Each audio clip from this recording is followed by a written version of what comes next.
Hello friends and welcome to the white slate पढ़ाई। और आज हम हमारी एक्सरसाइज 1.5 जो कि चैप्टर सेट्स क्लास 11th का 10th लेक्चर होने वाला है वो करने जा रहे हैं। तो बिना देरी के चलिए शुरू करते हैं। तो क्वेश्चन नंबर 1 कहता है लेट यू जो कि यूनिवर्सल सेट है इज इक्वल टू 1 2 3 4 5 6 7 8 9। ये इसके एलिमेंट्स हैं। ए हमें गिवन है 1 2 3 4, बी हमें गिवन है जिसमें 2 4 6 8 चार एलिमेंट्स हैं। ऐसे ही सी हमें गिवन है और हमें ये सारी चीज़ें फाइंड करनी है। तो चलिए फाइंड कर लेते हैं। ए कॉम्प्लीमेंट क्या हो जाएगा?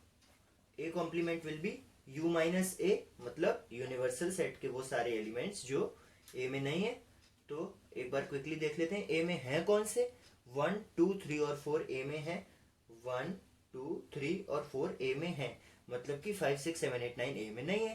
तो ए कॉम्प्लीमेंट क्या हो जाएगा? 5 6 7 8 9। ऐसे ही बी कॉम्प्लीमेंट मतलब यूनिवर्सल सेट के वो सारे एलिमेंट्स जो बी में नहीं है। तो देखो 2 4 6 और 8 तो बी में है।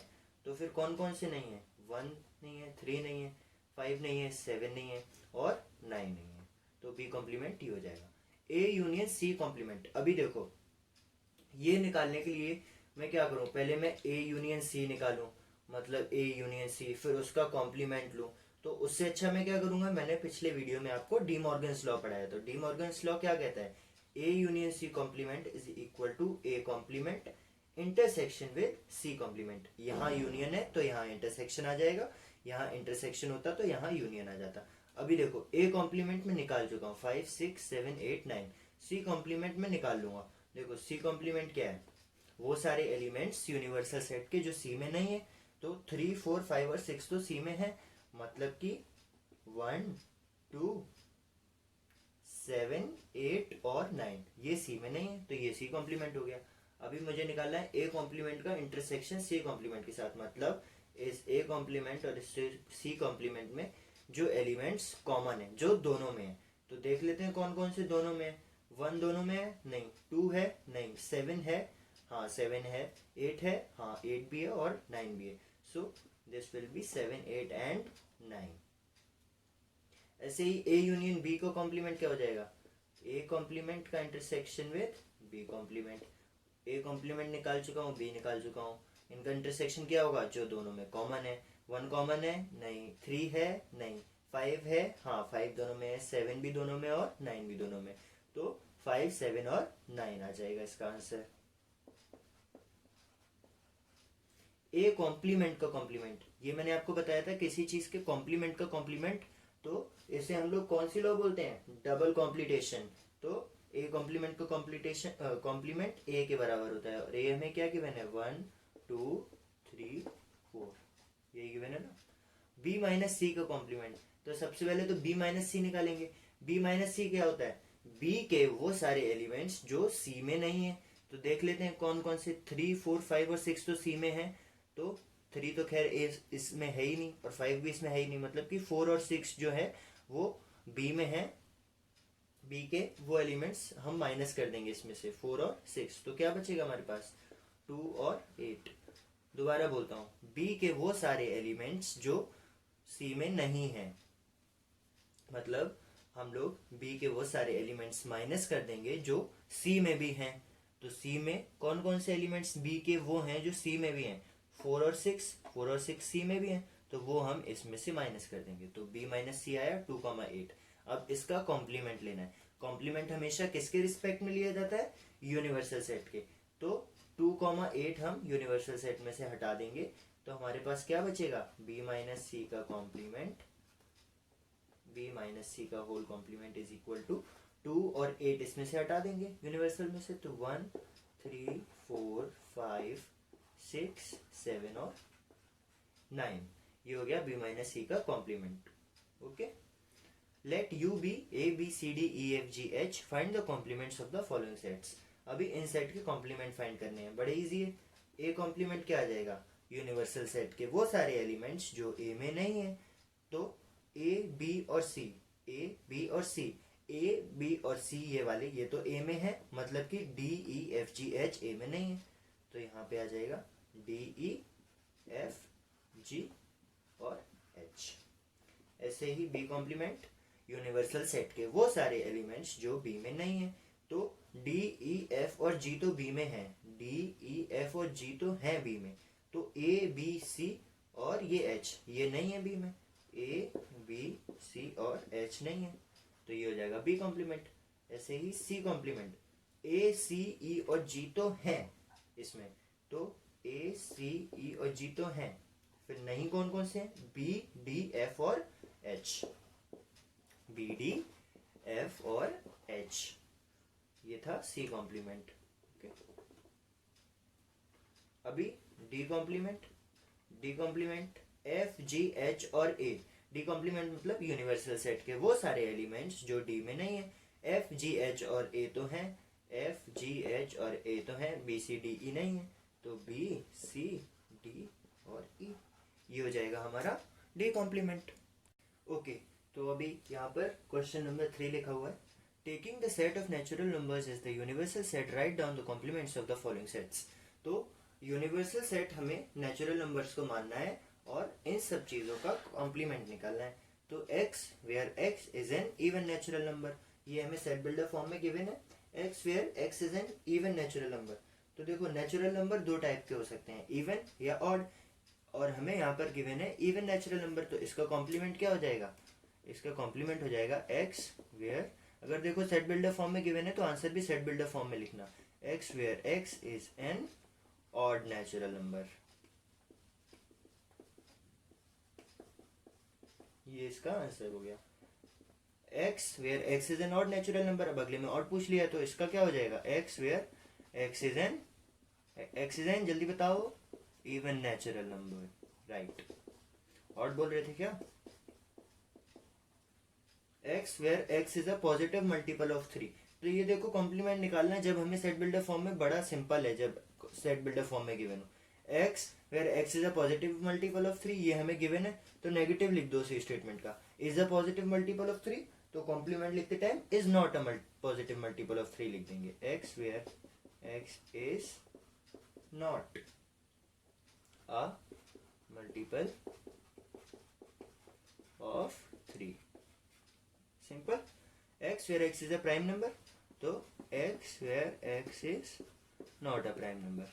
लेकिन अब एक ऐसा नंबर फंस गया जो ना तो प्राइम है, एक तो या तो सबसे सिंपल है इसका आंसर मैं ऐसे लिख दूं, x where x is not a prime number, लेकिन अगर आप इसको ऐसे लिखना चाहो ना, कुछ लोग थोड़े ज्यादा इंटेलिजेंट होते हैं तो वो प्राइम नंबर को ऑपोजिट कॉम्प्लीमेंट कॉम्पोजिट नंबर में लेके जाएंगे। तो अगर आप इसमें लिखते हो x where x is a composite number, क्योंकि वो भी इसका कॉम्प्लीमेंट होगा, तो 1 रह जाएगा, क्योंकि 1 ना तो प्राइम होता है ना कॉम्पोजिट होता है, लेकिन नेचुरल नंबर्स के सेट में आता है 1। तो जब आप इसको उस फॉर्म में लिखेंगे x where x is a prime number की जगह आप x where x is a composite number लिखेंगे, तो आपको प्लस या फिर and x is equal to 1 भी लिखना पड़ेगा अगर आप इसको लिखते हैं x where x is a composite number. लेकिन इतना झंझट पालने से अच्छा है आप सीधा लिख दो x where x is not a prime number, number नहीं लिखा मैंने यहाँ पे, अब इसमें 1 भी आ जाएगा। x where x is a natural number divisible by 3 and 5, तो इसका आंसर क्या है, x where x is a natural number not divisible by 3 and 5, सिंपल। x where x is a perfect square, x where x is a perfect cube, इनका क्या हो जाएगा, simple not लगा देंगे बस, x where x is not a perfect square.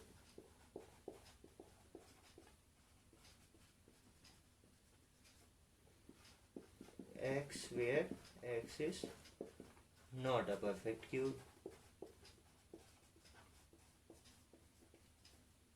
x where x plus 5 is equal to 8, मतलब कि x plus 5 is equal to 8 मतलब क्या निकल रहा है, 5 को इधर करेंगे तो x is equal to 3, मतलब कि x 3 नहीं होना चाहिए, so x where x belongs to natural number and x is not equal to 3, ये इसका आंसर हो जाएगा। अभी इसको देखो 5 इधर भेजा तो 9 में से 5 गया 4, 2x इज इक्वल टू 4, तो x कितना आ जाएगा, 2 आ जाएगा। चलो करके दिखा देता हूँ, 2x plus 5 is equal to 9, ये इधर गया तो 2x is equal to 4, x is equal to 2 आ गया, तो टू नहीं होना चाहिए हमारे जब हम कॉम्प्लीमेंट लेंगे. So x where x belongs to natural number and x is not equal to 2. अभी ये देखो x where x is greater than equal to 7.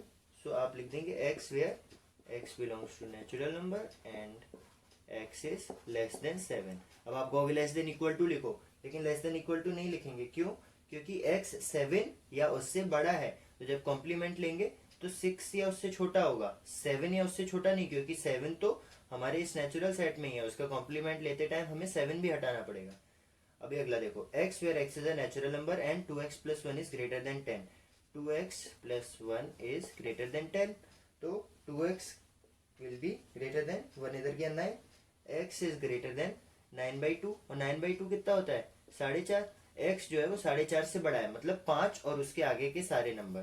तो यहाँ पे हम लिख देंगे इसका जब ये निकालेंगे x where x is natural number, या फिर सीधा ऐसे x belongs to n and x is less than 9/2. यहाँ से हमने 9/2 निकाला था ना. सिंपल. क्वेश्चन नंबर 4 क्या कह रहा है? If universal set is given 1 2 3 4 5 6 7 8 9 and a is 2 4 6 8, b is 2 3 5 7, verify that a union b complement is equal to complement of a intersection with complement of b. Secondly, a intersection b whole complement is equal to complement of a union with complement of b. Basically ये दोनों क्या है? D Morgan's law.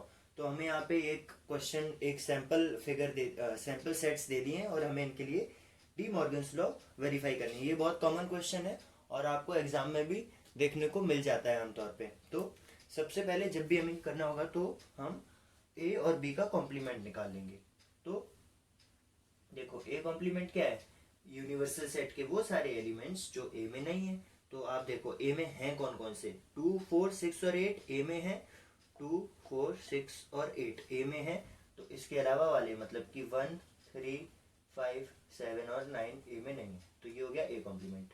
ऐसे ही b complement निकालेंगे. तो b complement क्या? Universal set के वो सारे एलिमेंट्स जो b में नहीं है. तो आप देखो b में हैं कौन कौन से? 2 3 5 और 7 b में है. 2 3 5 और 7 b में है, मतलब कि 1 4 6 8 और 9 ये नहीं है. तो ये b कॉम्प्लीमेंट हो गया. अभी हमें वेरीफाई करना है a यूनियन b का कॉम्प्लीमेंट. तो देखो a यूनियन b क्या है? जो भी टर्म्स लिखें वो सब निकालेंगे पहले. a यूनियन b मतलब वो सारे एलिमेंट्स जो a में है या b में है, मतलब कि इसके भी और इसके भी. तो देखो वो लिख लो. सबसे पहले a के लिख लो पहले सारे 2 4 6 8 2 4 6 8. अब b के सारे लिख लो और जो a में पहले लिख चुके हो वो मत लिखना. तो 2 देखो पहले लिख चुके हैं. 3 5 और 7 3 5 और 7 और लिख लेंगे. ऑर्डर मैटर नहीं करता है, मैंने पहले भी बताया था ना. आप सोचो कि 2 के बाद 4 आ गया फिर इसके बाद में 3 कैसे आया. तो ये हो गया हमारा a यूनियन b. ऐसे ही अभी a इंटरसेक्शन b भी फाइंड कर लेते हैं, क्योंकि वो भी यहाँ पे लिखा फाइंड करने को. तो a इंटरसेक्शन b किसके बराबर है?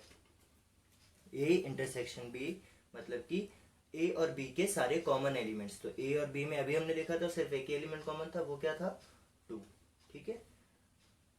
अभी देखो हमें निकालना है a यूनियन b का कॉम्प्लीमेंट. a यूनियन b का कॉम्प्लीमेंट. तो ये किसके बराबर आएगा? a यूनियन b एक सेट है, तो a यूनियन b का कॉम्प्लीमेंट क्या हो जाएगा? यूनिवर्सल सेट के वो सारे एलिमेंट्स जो a यूनियन b में नहीं है. तो देखो 2 4 6 8 3 5 7 ये सब तो हैं. 2 4 6 8 3 5 और 7 ये सब तो हैं. तो नहीं कौन कौन से हैं? 1 और 9 नहीं है. तो a यूनियन b का कॉम्प्लीमेंट क्या आया? 1 9. और ये किसके इक्वल होना चाहिए? a complement intersection with b complement. तो ये देखो ये रहा a कॉम्प्लीमेंट, ये रहा b कॉम्प्लीमेंट. इन दोनों का इंटरसेक्शन मतलब इन दोनों के बीच के सारे कॉमन एलिमेंट्स. तो देखो क्या क्या कॉमन है? 1 1 कॉमन हो गया. 3 इसमें नहीं है. 5 इसमें नहीं है. 7 इसमें नहीं है. 9 इसमें है. तो 1 और 9. तो a complement intersection b complement आ गया 1 और 9 के बराबर. a complement intersection b complement आया 1 और 9. और ये देखो ये दोनों इक्वल प्रूव हो गए. ऐसे ही a कॉम्प्लीमेंट इंटरसेक्शन b का कॉम्प्लीमेंट देखो. a इंटरसेक्शन b ये है, तो इसका कॉम्प्लीमेंट क्या हो जाएगा? इसका कॉम्प्लीमेंट मतलब यूनिवर्सल सेट के वो सारे एलिमेंट्स जो इसमें नहीं है। तो इसमें है कौन सा, इसमें 2 है, तो इस 2 के अलावा बाकी सब नहीं होंगे उसमें। तो ए इंटरसेक्शन बी का कॉम्प्लीमेंट क्या आ जाएगा, इस 2 के अलावा सब कुछ, मतलब 1 3 4 5 6 7 8 9। और ये किसके इक्वल होना चाहिए, A complement union B complement के। ये भी निकाल लेते हैं। अभी देखो ए कॉम्प्लीमेंट क्या है 1 3 5 7 9, बी कॉम्प्लीमेंट क्या है 1 4 6 8 9, और यूनियन मतलब इसके भी सारे और इसके भी सारे। तो इसके सारे लिख लो पहले 1 3 5 7 9, 1 3 5 7 9, फिर इसके सारे लिख लो, लेकिन जो पहले लिख चुके थे वो मत लिखना। तो 1 हम लिख चुके हैं, 9 हम लिख चुके हैं, 4 6 8 और लिख लेंगे, 4 6 8। अभी देखो क्या इन दोनों के सारे एलिमेंट सेम है, 1 इसमें है, इसमें 3 इसमें है, इसमें भी है, 5 इसमें है और इसमें भी है, 1 3 5।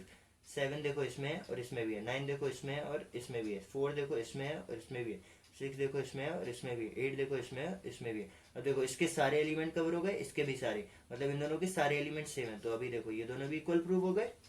ये में प्रूफ करना था, तो ये हमने डी मॉर्गन्स लॉ प्रूफ कर दी।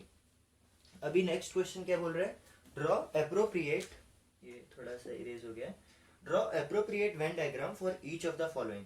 तो ये बॉक्स मैंने बना लिए, ये बॉक्स क्या रिप्रेजेंट करते हैं जल्दी से बताइए। जी हाँ, ये रिप्रेजेंट कर रहे हैं universal set. So A union B का कॉम्प्लीमेंट। तो सबसे पहले तो ए और बी, ये मेरे ए और बी हो गए, इनमें ए और बी लिख दो। ए यूनियन बी क्या होगा, ए यूनियन बी मतलब इन दोनों सर्कल्स का ये पूरा एरिया, ये पूरा एरिया, लेकिन हमें इसका कॉम्प्लीमेंट लेना है, मतलब इसके अलावा का एरिया। तो इसके अलावा के एरिया को हम शेड कर देंगे। तो ये शेडेड एरिया रिप्रेजेंट कर रहा है ए यूनियन बी का कॉम्प्लीमेंट। ओके, अभी A complement intersection B complement, ये इसका है और ये इसका है। A complement intersection B complement.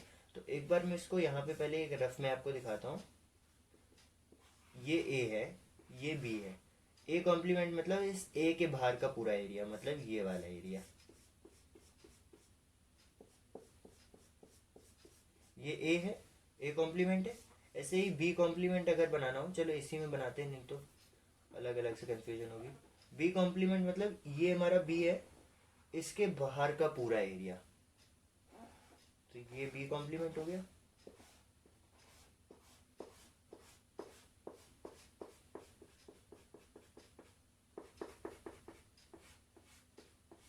और अब हमें लिखा है इन दोनों का intersection, A complement intersection B complement, मतलब जहां पे ये वाली सारी हॉरिजॉन्टल और सारी वर्टिकल लाइंस इंटरसेक्ट कर रही हो। तो देखो इस एरिया में सिर्फ लंबी वाली लाइंस हैं और इस एरिया में सिर्फ हॉरिजॉन्टल लाइंस हैं, और इस एरिया में तो लाइंस ही नहीं है, तो ये तो आएगा ही नहीं ऐसे ही।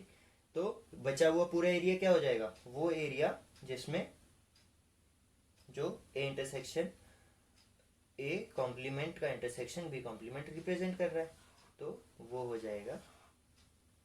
बचा हुआ पूरा एरिया क्या है, ये वाला एरिया, बाहर वाला। अब देखो ये दोनों सेम आ गए, और वैसे भी अभी हमने ऊपर प्रूफ किया था और पहले भी प्रूफ कर चुके हैं, ए यूनियन बी का complement A complement intersection B complement के बराबर होता है। तो हमने डी मॉर्गन्स लॉ एक और बार प्रूफ कर दी, और यहाँ पे भी वही है, डी मॉर्गन्स लॉ प्रूव हो रही है। लेकिन कोई नहीं, करते हैं ए इंटरसेक्शन बी का कॉम्प्लीमेंट। तो देखो ए इंटरसेक्शन बी क्या होगा, ये वाला एरिया अंदर वाला, और इसका कॉम्प्लीमेंट मतलब इसके अलावा का सब कुछ, मतलब ये पूरा एरिया, इन दोनों का ये कॉमन छोड़ के। और इसमें ए बी लिखना मत भूलना, मार्क्स कट जाएंगे, आप कहोगे बताया नहीं। A complement union B complement, मैंने बताया था आपने सुना नहीं। ए कॉम्प्लीमेंट मतलब दोबारा से देखो वही वाला केस, इस ए के अलावा वाला पूरा एरिया, ये पूरा, और बी कॉम्प्लीमेंट मतलब इस बी के अलावा वाला पूरा एरिया, मतलब ये वाला पूरा एरिया, और इनका यूनियन मतलब इन दोनों में से सारा, मतलब ये वाला भी पूरा और ये वाला भी पूरा। तो आप देख रहे होंगे कि इस हिस्से को छोड़ के हमने पूरा ही कवर कर लिया, क्योंकि इस हिस्से में ना हॉरिजॉन्टल लाइन आई थी ना वर्टिकल। और ये देखो ये दोनों इक्वल हैं, फिर से डी मॉर्गन्स लॉ हमने प्रूफ कर दी। ओके, चलिए आगे चलते हैं। ओके, सो क्वेश्चन नंबर 6 क्या बोल रहा है, let U be the set of all triangles in a plane if A is the set of all triangles with at least one angle different from 60 degree, what is A complement.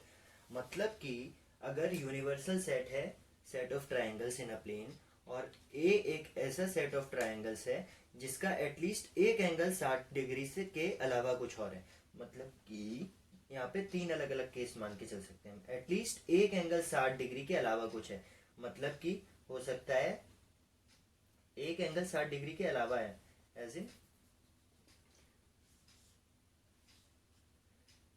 एक angle 60 degree हो with at least one angle different from 60 degree. मतलब ऐसा हो सकता है कि दो 60 हो, क्योंकि एटलीस्ट वन डिफरेंट है ना। तो अभी देखो यहाँ पे ये वाला 60 नहीं है, ये हो सकता है कि एक 60 हो, अभी ये भी 60 नहीं है, ये भी 60 नहीं है, और हो सकता है कि एक भी एंगल 60 डिग्री ना हो, क्योंकि क्या लिखा है, with at least one angle different from 60, मतलब एक तो है ही है, हो सकता है तीनों ही 60 डिग्री ना हो। तो ये 3 केस बनते हैं, मतलब कि एक भी एंगल 60 डिग्री ना हो, एक एंगल एटलीस्ट 60 हो, या दो एंगल 60 डिग्री हो with at least one angle different from 60। तो जब हम इसका कॉम्प्लीमेंट लेंगे तो देखो इसका कॉम्प्लीमेंट क्या हो जाएगा, सारे एंगल 60 डिग्री हो, दो एंगल 60 डिग्री हो,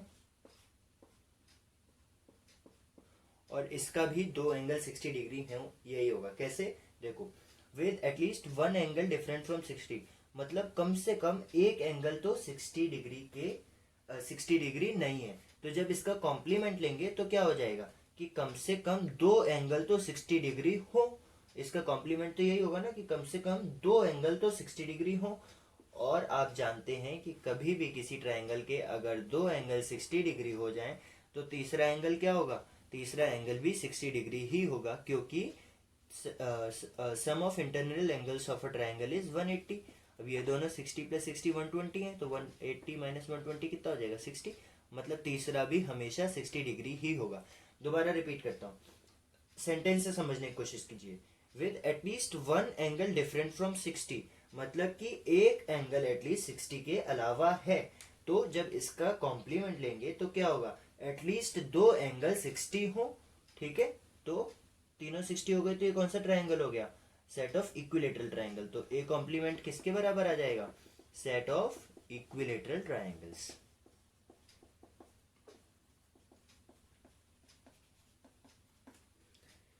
Fill in the blanks to make each of the following a true statement. A union A complement। अभी देखो ये हमने पहले भी किया है, एक सेट है ऐसे A और A कॉम्प्लीमेंट इसके अलावा वाला एरिया। तो अगर A और A कॉम्प्लीमेंट का यूनियन ले लें, मतलब ये A और ये A कॉम्प्लीमेंट का यूनियन, तो ये पूरा एरिया आ जाएगा। तो ये क्या हो जाएगा, यूनिवर्सल सेट के बराबर।